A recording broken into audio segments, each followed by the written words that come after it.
Continuamos la conversación de política y de actualidad de hoy aquí en Mesa Central con Gonzalo Blumel, con Constanza Schoenhout, con Enrique Mujica. ¿Cómo estás, Quique? ¿Qué tal? Muy buenos días. Oye, hablemos de filtraciones. Sí, la columna de Carlos Peña, que siempre ha sido muy partidario de la libertad de expresión, incluso yo he pensado en contra siendo periodista, de repente creo que... Porque es demasiado... Claro. No, pero es un defensor de la libertad de expresión en toda la línea. Sí. Y él dice... un poco en la línea de lo que argumentaste en el Mercurio tú, de hoy, ¿no? Claro, en la profesión indiscreta. Y habla más bien de la publicación más que de la filtración. Y va en línea, corrígeme, de lo que decías tú, ¿acaso no tiene interés público la evaluación que hace una representante acerca del desempeño del gobierno del que forma parte? ¿Será que todo esto es parte de una comunicación informal y que las críticas del gobierno son fruto de una ofuscación momentánea? Pero eso no despoja a esas comunicaciones del interés público que poseen. Esa es la postura de Carlos Peña, discutible, por cierto, pero todo es discutible. Estoy diciendo, separando la filtración de la publicación, porque yo entiendo que hay muchos políticos que en público te dicen, no, si el periodismo no tiene nada que ver en esto, la libertad de expresión, pero en privado te dicen, no, es que no deberían haberlo publicado. Se fueron al chancho. Se fueron al chancho. Claro. A ver, ¿qué dicen nuestros columnistas de hoy?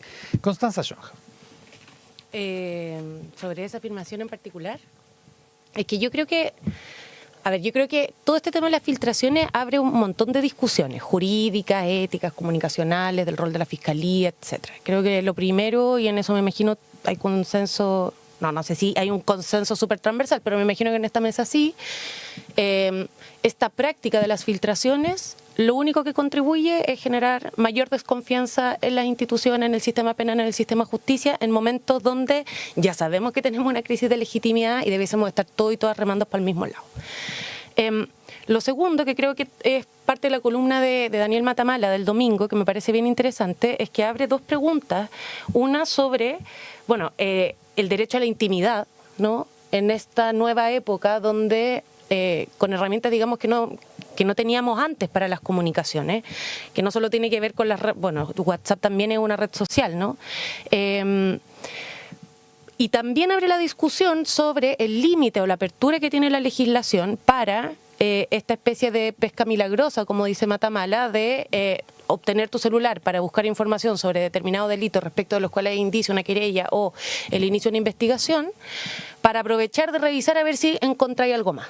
Y si en ese encontrar algo más, entonces, pero tú el año no sé cuánto, que fue, por ejemplo, lo que pasó con el caso de la diputada Pérez y los mensajes respecto al aborto, ¿no? Claro. Entonces ahí se abrió una nueva investigación cuando se estaba investigando algo completamente distinto. Y uno se pregunta, ¿qué es lo que están buscando en el celular y hasta qué ámbitos tiene el límite? Y planteo estas dos preguntas porque, de nuevo, a propósito de lo que hablábamos antes, creo que estamos obligados hoy día, para resguardar los derechos que nos parecen tan fundamentales en nuestra sociedad, que vayamos modernizando también y actualizando la legislación y nuestras instituciones para evitar perder, digamos, estos derechos conquistados hace tantos siglos, que no fue fácil hacerlo.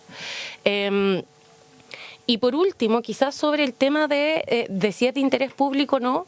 Bueno, por supuesto que a mí me interesa saber qué es lo que piensan las distintas personas en Chile y sobre todo si es que tienen incidencia en el campo político sobre un montón de temas, sobre el gobierno, sobre la coyuntura, sobre los expresidentes, pero no estoy segura que la forma en la que sea correcto enterarme de esa posición sea a través de los comentarios que se hacen en un espacio en el que yo entiendo que nadie va a tener acceso.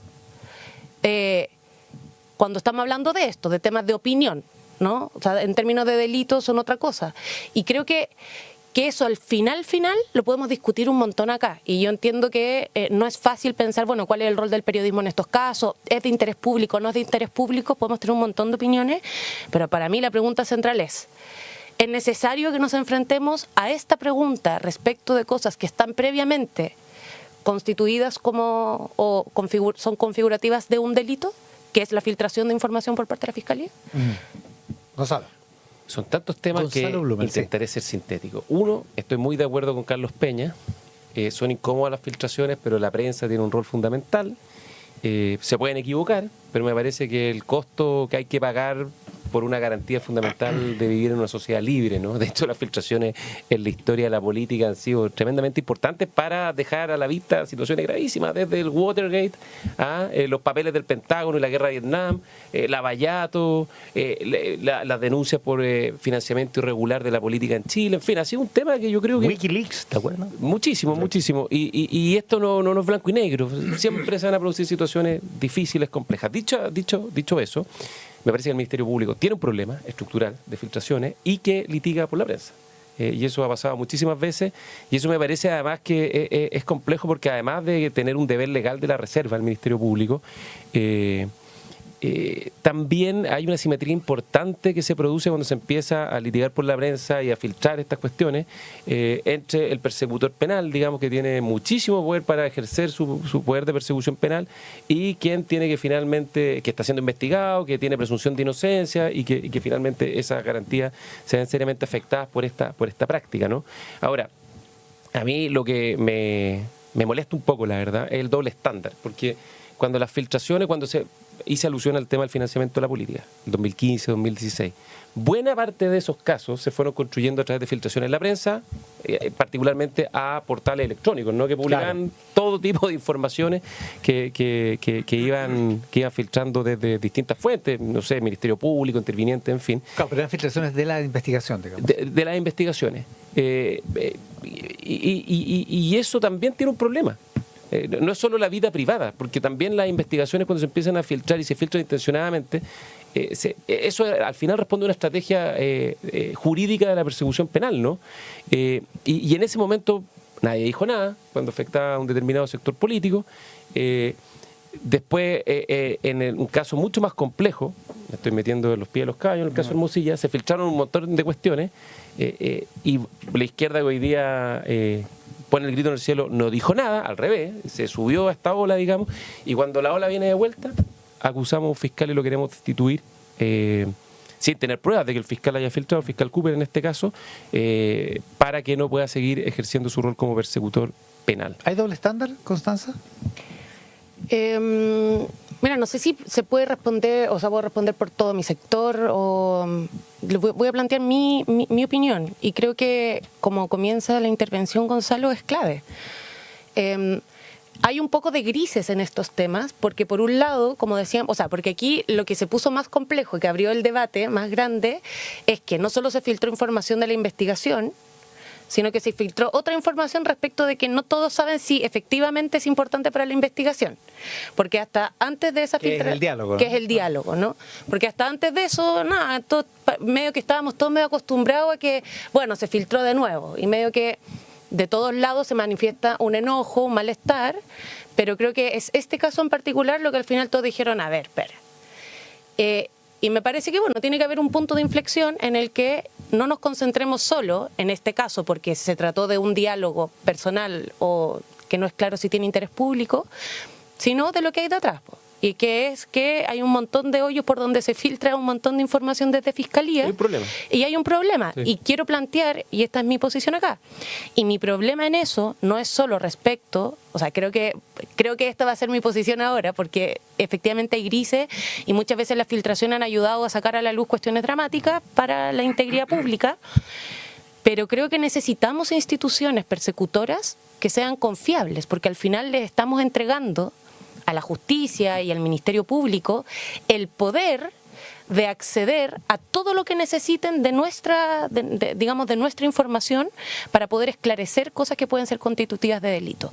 Y cuando uno pierde la confianza en instituciones con ese nivel de poder, entonces todo empieza como a desintegrarse nomás. ¿Puedo hacer un punto sobre esto? Es que aquí hay un problema que yo te diría hace unos 10, 15 años siempre ha existido, pero como que se ha exacerbado, que es la judicialización de la política. Entonces en Chile tenemos un problema que en los delitos de acción pública, como los de corrupción y otros delitos, cualquier persona puede llegar y hacerse parte de una querella en una causa de interés público en cierto delito en particular, y básicamente lo que busca es notoriedad o cierta intencionalidad, y se van politizando estas investigaciones penales que en un principio, cuando hay una investigación penal, incluso cuando se formaliza, son garantías de la persona investigada frente al Ministerio Público. Entonces, el que cualquiera pueda participar, y que además tenga derecho a acceder a las carpetas investigativas, te abre una cantidad de forados para que estas filtraciones se usen, que es un problema, flancos, que es un flanco muy complejo. Entonces, yo creo, uno, la libertad de expresión es clave, la prensa cumple un papel fundamental, dos, el Ministerio Público tiene un problema y habrá que ver cómo resolverlo, es difícil de resolver. Tres, la utilización política de esto al final te puede favorecer un rato, pero a la larga es malo para todo, es malo para el sistema. El fiscal Cooper, no hay que olvidarse además que el fiscal que investiga el caso Sierra Bella, la Casa Allende, el caso Fundaciones. Entonces, que ayer se anuncie que van a hacer una presentación a la Corte Suprema para destituirlo me parece delicado, complejo, me parece malo. Y por último, una cosa más de fondo, quizás me estoy poniendo viejo, las conversaciones privadas son privadas y está bien y hay que cuidarlas, es un espacio fundamental, una garantía clave de la vida en sociedades, que el espacio de la privacidad sea protegido. Pero también a mí reconozco que me chocó las expresiones sobre el presidente de la República de dos altísimas dirigentes del Partido Comunista. No las voy a repetir, porque ni en público ni en privado me parece correcto referirse a... Es cierto que las personas en la privacidad hablamos coloquialmente, pero me parece que revela un poco el deterioro de la política, ¿no? Más allá de que sean conversaciones privadas, cuando las expresiones respecto no solo a tus contrarios, que ya está mal, sino también a tus socios políticos, a tus líderes políticos, son con ese nivel de agravio. Me parece que hay un problema de afecto societati profundo en la política y en particular en el oficialismo. Quique. Me gustaría sí hacer una precisión, más allá de que a uno le guste o no le guste, el chat ese estaba en la carpeta investigativa de la PDI. Claro. El fiscal La PDI lo puso ahí. el fiscal le dio un carácter de criminalístico a la conversación porque argumentó que eso podía reflejar el grado de amistad que había entre ellas. Entonces, digo, no es que esto no estaba en la carpeta. Uno valorará si Cooper tiene asidero o no, es una estrategia. Es una... Y hay abogados que piensan que no y abogados que piensan que sí tienen interés pero sí desde el estaba punto de vista dentro, penal. no es que quedó información residual que la agarraron. Pero, Porque, Claro. pero Constanza. yo ahí tengo una información matizada, y es que es el informe de la PDI el que sostiene que esa información tiene interés criminalístico. Y cuando se discute en fiscalía con las partes ahí presentes, se dice, miren, ¿sabe qué? Esta información va a quedar secreta y reservada y por tanto no es información al que podían tener acceso las partes. Es lo que dijo Cooper, sí. Y esa es la parte sensible, porque en el fondo uno dice, ok, la fiscalía dijo esto es secreto, no puede tener acceso a nadie. Salvo para el abogado de Iris y Hasler, exacto, digamos. Claro, y eso aparece porque era su filtrado, teléfono. entonces uno dice, ¿cómo? ¿Pero era secreto o no era secreto? claro, y si parece ser que hubo un error o el hubo una abogado Hasler intención. no lo filtró. O sea, me imagino. O sea, sería para despedirle. Yo tendería a pensar que no. Claro, entonces, yo tendería a pero pensar. sácalo a él. Claro, y creo que ahí es donde entonces entra la pregunta de, ya, ¿y entonces cómo se tuvo acceso a eso? Y ahí la tesis de Iván Valenzuela de todos estos días, no hay filtración sin interés, sin algún tipo de interés detrás. Hasta Watergate. Exacto. Siempre hay Y por interés. tanto, ante lo que dice Gonzalo, yo, o sea, claro, creo que siempre pedir la destitución de un fiscal es un asunto delicado, pero también creo que es delicado que precisamente porque este fiscal está investigando casos tan sensibles respecto de, digamos, posibles hechos constitutivos de delitos muy importantes, es que si está todo esto entre medio, que, bueno, había interés de filtrar o no, y por qué, y lo íntimo no era íntimo, lo público no era público, bueno, el resultado de esa investigación, ¿cuánta legitimidad y confianza va a tener? Y creo que ahí es donde está de nuevo el problema estructural de Fiscalía, porque cuando empezamos a cuestionar todos los pasos entre medio, al final el resultado también. Es que Y yo creo que eso es un problema. Volvemos sobre una cosa que no ha sido, no sé, contestada o comentada. Gonzalo, ¿pierde credibilidad o pierde confiabilidad el Ministerio Público? El Ministerio Público está enfrentando problemas complejos hace ya mucho rato. Hoy día en The Clinic viene una conversación entre el ex fiscal Palma y la pareja de Ángela Vivanco, que es muy compleja, muy delicada, ofrecimientos para poder acceder al cargo de fiscal nacional. Mira, acá que también es una filtración. por supuesto. By the way. Entonces, yo creo que acá hay mucha hipocresía y mucho cinismo, porque finalmente las filtraciones son una práctica que ya está muy extendida en Chile hace mucho tiempo y que causa un daño. Ahora, creo que hay poca solución, salvo apelar a la responsabilidad de los liderazgos políticos, y ese es mi punto. Cuando te toca y te juega a favor, ojo con usarlo a tu favor porque la ola viene de vuelta, siempre viene de vuelta y siempre te pasa encima más temprano que tarde. Mira el PC, que hacía gárgaras con esto y hoy día tiene 3 de sus principales liderazgos bajo investigaciones penales difíciles. El exalcalde Jadwe, la expresidenta de la Cámara de Diputados, Carol Cariola, y la exalcaldesa de Santiago, Iracy Hasler. Entonces, cuidado con esto. Respetemos la presunción de inocencia. El Ministerio Público tiene un problema, lo tiene que resolver, pero el problema de fondo de todo esto, que cuando el órgano persecutor penal funciona mal, no es solo la política la que lo puede pasar mal o el debate público que se puede enturbiar, sino lo que hablábamos antes, ¿no? Finalmente el órgano persecutor penal persigue crímenes y los crímenes más graves en Chile están aumentando fuertemente, lo hablamos, extorsiones, sicariatos, secuestros, homicidios, a propósito del caso de Perú. Que se siga debilitando el órgano persecutor penal del Ministerio Público tiene consecuencias en general sistémicas sobre la seguridad del país. Y cuando la Fiscalía y la política se rozan, no solo en Chile, en cualquier país, siempre va a haber un grado de discrecionalidad y de opinión y de señalamiento de falta de objetividad, eso no cabe duda. Sí, pues además el poder que tienen los fiscales es asimétrico con el poder que tienen los ciudadanos comunes y corrientes. Es muy Así fuerte. es. Claro, o sea, Sí. tienen tu teléfono en la mano, es como si pueden entrar a tu casa y revisar todo. Y sin permiso más encima. A la fuerza.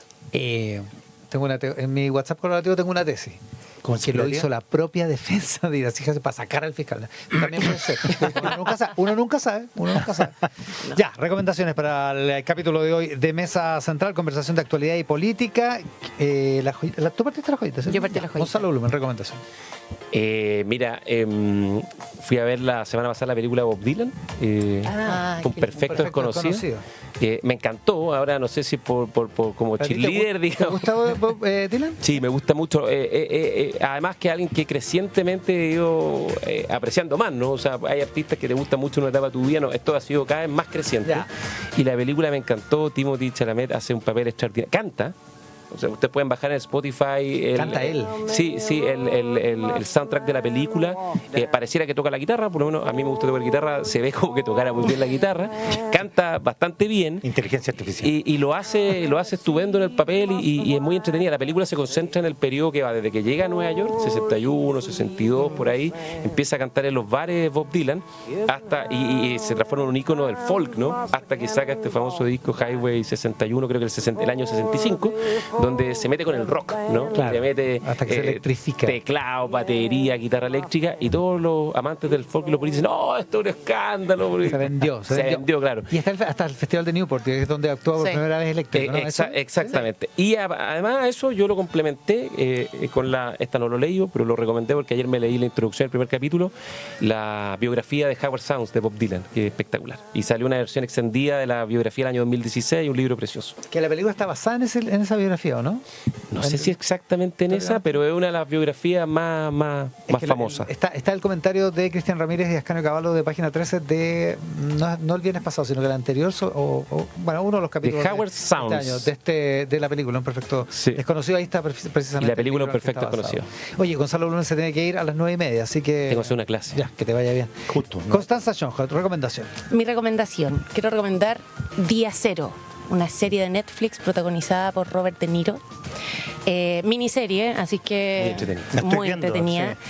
De mucha intriga, ocurre en Estados Unidos, en el Estados Unidos contemporáneo. Habla de la vulnerabilidad de los sistemas, de la desinformación, el poder de las grandes empresas tecnológicas también, limitación o restricción de derechos, estados de excepción y por supuesto de malas decisiones pensadas a veces que son muy buenas, así que de verdad creo que es muy atrapante. Véanla con tiempo, ojalá un fin de semana, pero si no van a trasnochar durante la semana, pero muy buena. Día Cero de Robert De Niro. Con Robert De Niro está en Netflix. Netflix, sí. Y Un Completo Desconocido se llama, no Un Perfecto Desconocido. Es que yo te dije Un Perfecto Desconocido, te equivocas. Pero es la película de Bob Dylan, la biografía de Bob Dylan, es más fácil. Con Timothée Chalamet. Ya, con Constanza Schoenholt, con Gonzalo Blumen y Quique Mujica. Muchas gracias por el programa de hoy. Que tengan un estupendo miércoles. Buenos días. Chao, que estén muy bien. Chao. Estás escuchando Mesa Central con Iván Valenzuela.